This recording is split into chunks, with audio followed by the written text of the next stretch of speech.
চলতি বছরের ৫ আগস্ট সরকার পতনের পর নাজমুল হাসান পাপন আত্মগোপনে চলে যাওয়ায় অবসান ঘটে বাংলাদেশ ক্রিকেট প্রশাসনে পাপনের একযুগিক শাসনের। ফলে অভিভাবক শূন্য হয়ে পড়ে দেশের ক্রিকেট। তবে সেটার অবসান হয় দ্রুত। পাপনের পদত্যাগের পর তার স্থলাভিষিক্ত হন বিসিবি পরিচালক ফারুক আহমেদ। তবে বছরের শুরুটা মোটেও এতটা এলোমেলো ছিল না। বছরটা টি-20 সিরিজ দিয়েই শুরু করেছিল বাংলাদেশ। মার্চে ঘরে মাঠে আসা জাগিয়েও শ্রীলঙ্কার কাছে ২-১ ব্যবধানে হারে টাইগাররা। তবে এই হারের বদলা ওয়ানডে সিরিজে একই ব্যবধানে লঙ্কানদের হারিয়ে নেয় শান্তর দল। তবে টেস্ট সিরিজে বাংলাদেশকে ২-০ ব্যবধানে হারায় ধনঞ্জয় ডি সিলভার দল।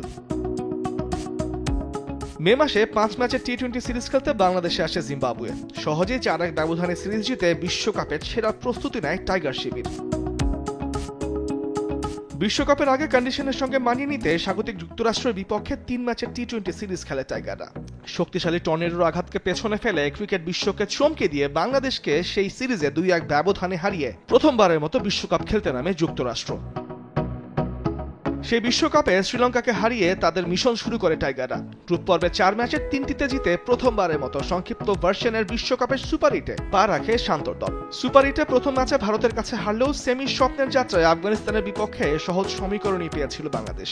কিন্তু বৃষ্টি বিঘ্নিত সে ম্যাচে আফগানিস্তানের বিপক্ষে উল্টো ৮ রানে হেরে বিদায় ঘণ্টা বাজে তাদের। বাংলাদেশের অবশ্য সবচেয়ে বড় প্রাপ্তি ছিল স্পিনারদের ভেতর রিশাদ হোসেনের যৌথভাবে আসরের সর্বোচ্চ ১৪ উইকেট নেয়া।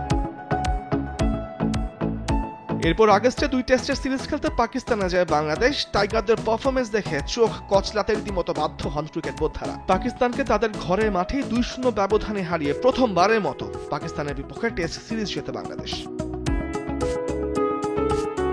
পরের মাসে অবশ্য ভারতের বিপক্ষে মুদ্রার উল্টো পিঠটাও দেখে শান্তর দল।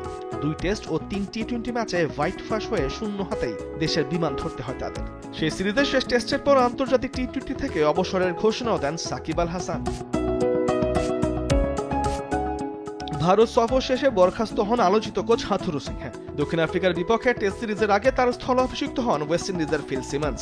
তবে কোচ বদলালেও শনির দশায় কাটাতে পারেনি বাংলাদেশ। প্রোটিয়াদের বিপক্ষে ২ ম্যাচের টেস্ট সিরিজে ন্যূনতম লড়াইও করতে পারেনি। ঘরে মাঠে টেস্ট সিরিজ খেলে অবসরে যাওয়ার ইচ্ছেও পূরণ হয়নি এই সিরিজে সাকিব আল হাসানের। অবশ্য নভেম্বরের শুরুটা বাংলাদেশের জন্য ছিল আরো হতাশাজনক। আরব আমিরাতে ৩ ম্যাচের ওয়ানডে সিরিজে আফগানিস্তানের কাছে ২-১ ব্যবধানে হারতে হয় তাদের। এরপর নিয়মিত অধিনায়ক শান্তর চোটে প্রথমবারের মতো অধিনায়কত্বের ভার পড়ে মিরাজের কাঁধে। ক্যারিবীয় দ্বীপপুঞ্জে হারতে হয় প্রথম টেস্ট। তবে এরপর জ্যামাইকা টেস্টে স্বাগতিকদের হারিয়ে ১৫ বছর পর ওয়েস্ট ইন্ডিজ টেস্ট জয়ের স্বাদ পায় মিরাজের দল। তবে সে আনন্দ উবে যায় ওয়ানডে সিরিজে হোয়াইট ওয়াশ হয়ে। তবে তখনও ছিল টি-20 সিরিজ। সেখানে সবকিছুকে বুড়ো আঙুল দেখিয়ে ক্যারিবীয়দের প্রথমবারের মতো বাংলাবাস করে মধুর প্রতিশোধ নেয় লিটন দাসের দল।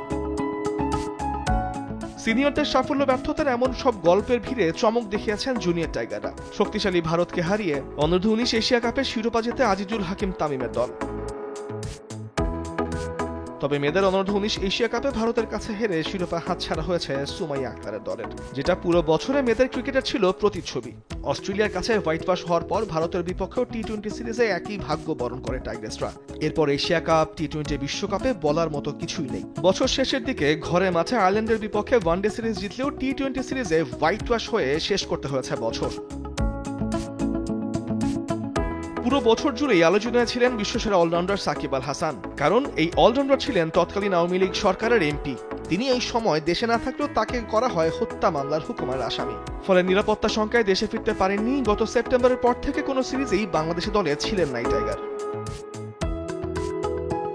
বছরের শেষ দিকে সে আরো দুঃসংবাদ পান সাকিব। সারের হয়ে সামারসেটের বিপক্ষে খেলা ম্যাচে অবৈধ বোলিং অ্যাকশনের অভিযোগ ওঠে সাকিবের বিরুদ্ধে। পরে স্পিন ল্যাবে পরীক্ষা দিয়েও উচ্চাতে পারেননি তিনি। ফলে ঘরোয়া ও আন্তর্জাতিক ক্রিকেটে নিষিদ্ধ হয় সাকিবের বোলিং। তামিমুর রহমান, স্পোর্টস ডেস্ক, দেশ টিভি।